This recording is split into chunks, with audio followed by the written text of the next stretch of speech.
Good morning students. आज हम लोग एनसीईआरटी के एक्सरसाइज 1.2 में एक क्वेश्चन है, उसकी चर्चा हम लोग करेंगे, उसको डिस्कस हम लोग करेंगे, जो मोस्ट इम्पॉर्टेंट क्वेश्चन भी है और डिमांड भी था इस क्वेश्चन का। क्योंकि बच्चों को मैंने देखा कि ये समझने में दिक्कत होती है, इसलिए मैंने इस क्वेश्चन को लिया है। मैं इस तरह के सारे क्वेश्चंस को इसमें डिस्कस करना चाहता हूं और डिस्कस कर रहा हूं। ओके, तो आप easy learning classes bye Mithilesh Sinha subscribe करिए और उसके बेल आइकन को भी पुश कीजिए ताकि आपको नोटिफिकेशन मिलता रहे। और पर डे हम एक वीडियो अपलोड कर रहे हैं 9-10 का, तो उसको शेयर भी करिए ताकि दूसरे को भी क्वेश्चन की जानकारी मिल सके और वो भी आगे बढ़ सके इस पेंडेमिक सिचुएशन में। ठीक है, तो आइए हम लोग क्वेश्चन को देखते हैं।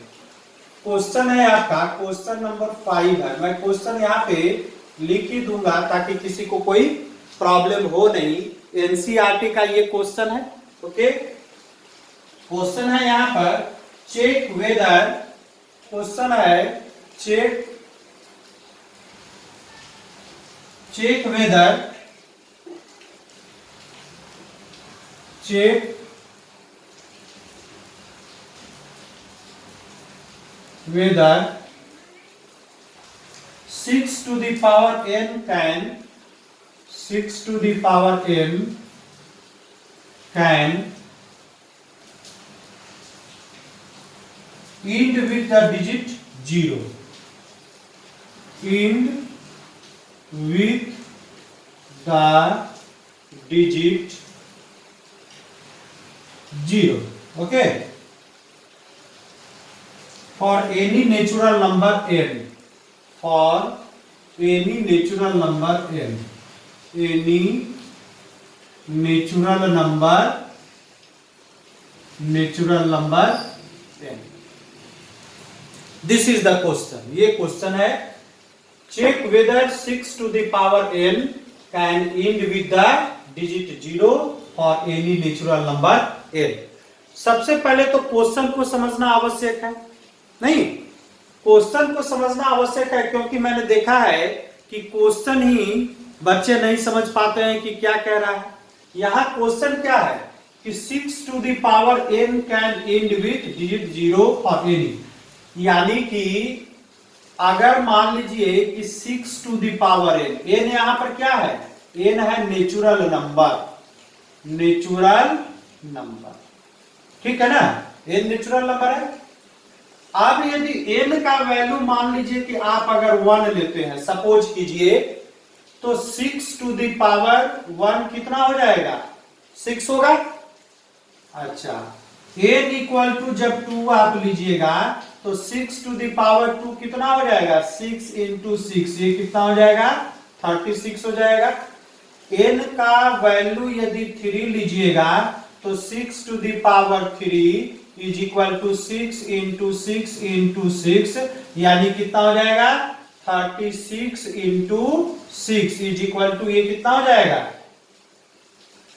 216, 216। अब कहता है कि end with the digit 0, मतलब आपको चेक करना है कि जब n नेचुरल नंबर आप लीजिएगा तो क्या इसका लास्ट डिजिट यानी जो इंड होता है, ठीक है ना, इंड किससे यहां पर हो रहा है, इससे इंड हो रहा है, यहां पर किससे हो रहा है, इससे हो रहा है, यहां पर किससे हो रहा है, इससे हो रहा है, तो इस इंड वाले डिजिट पर 0 आएगा कि 0 नहीं आएगा, यही आपको चेक करना है।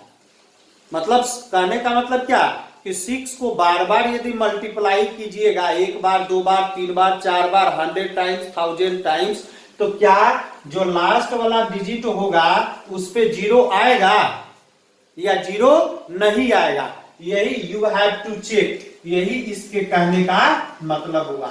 Check whether 6 to the power n can end with the digit 0 for any natural number n। Any natural number n का क्या मतलब हुआ कि n इक्वल टू हम कुछ भी ले लें, n इक्वल टू यदि 100 ले लें, तो अब 6 को यदि 100 टाइम्स यदि मल्टीप्लाई करेंगे तो लास्ट वाला जो डिजिट होगा क्या वो 0 से इंड करेगा, या इंड नहीं करेगा। तो ये तो देखने पे क्या, जीरो से तो इंड नहीं करेगा। क्यों जीरो से इंड नहीं करेगा? इसलिए जीरो से नहीं इंड करेगा कि 6 को बार बार आप मल्टीप्लाई करते जाइएगा तो लास्ट वाला डिजिट क्या आएगा आपका, 16 आएगा।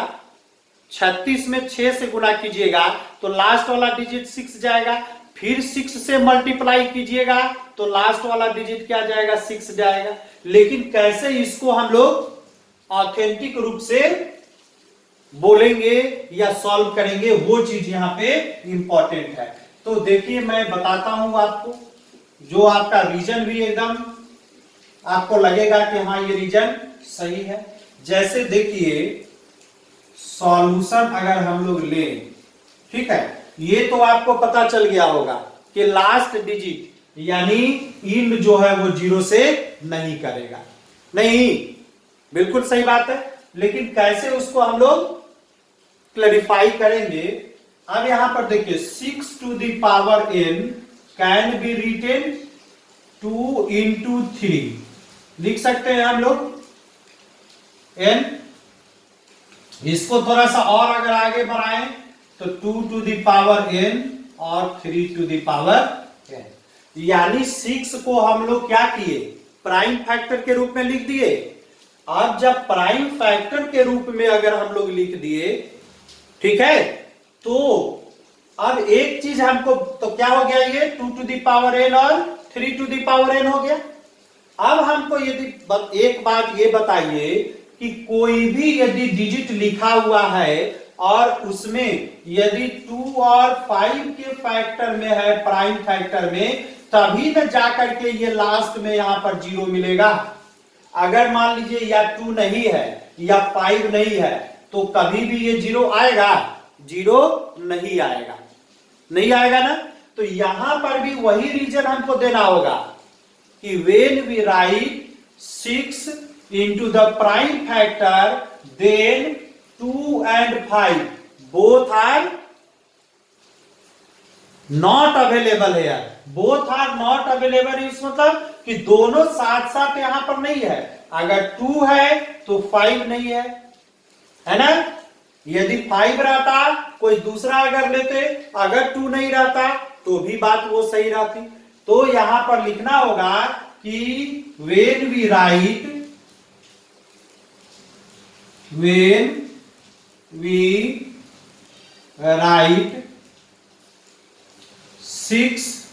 write 6 in prime factors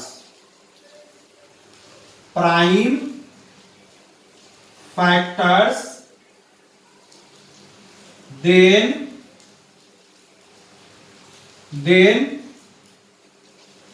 5 is not available, 5 is not available,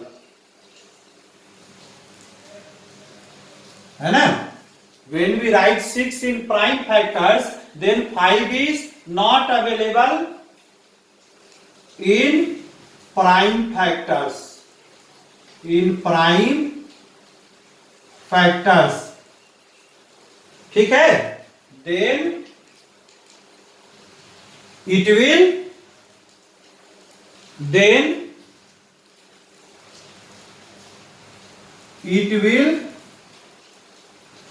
not end with 0 for any natural number n, for any natural number n, ठीक है ना। किसी भी नेचुरल नंबर n के लिए ये नहीं करेगा, है ना। 2 और 5 दोनों का रहना आवश्यक है। तो ये इंपॉर्टेंट क्वेश्चन था। अब मुझे नहीं लगता है कि इसको समझने में आपको कोई दिक्कत होगी और इसका एक्सप्लेनेशन देने में भी कोई दिक्कत होगी, ठीक है। तो ये रहा क्वेश्चंस, ठीक है। नेक्स्ट वीडियो में हम और भी क्वेश्चंस लेकर के आएंगे, ठीक है। इंपॉर्टेंट क्वेश्चन, ये इंपॉर्टेंट क्वेश्चन था, आप सब्सक्राइब कीजिए, ठीक है। Thank you.